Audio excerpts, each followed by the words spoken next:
In today's video, I'm going to teach you how to change the language on Google Photos. Google Photos doesn't include its own language switch, so the app follows either your phone's system language or the language set in your Google account. I'll show you both reliable ways to change it, explain what to expect, and share a few helpful tips along the way.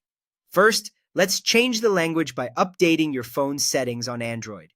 Open the Settings app on your device. Depending on your phone, look for System or General Management.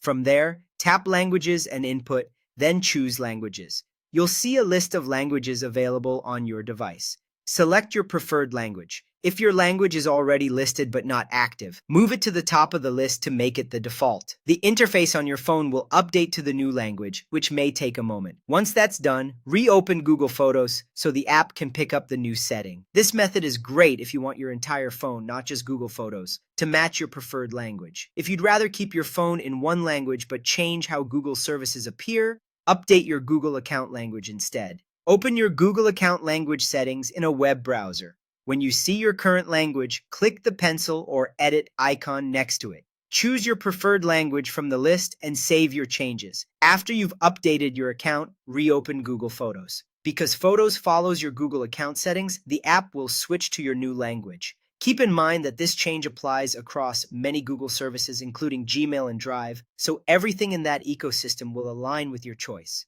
A few quick tips to make this smoother. If you don't see the language change right away, give it a minute or two to sync, then fully close and reopen the Photos app. Make sure you're signed into the same Google account in both your browser and the Photos app so the change applies correctly. Also, menu names and settings can vary slightly by device brand and Android version, so if you don't see the exact labels mentioned, look for similarly named options under System or General Management. That's it. Use your phone's language for a system-wide change, or adjust your Google account language if you want the switch to apply across Google services while keeping your phone's interface as is. Reopen Google Photos after either method and you're good to go.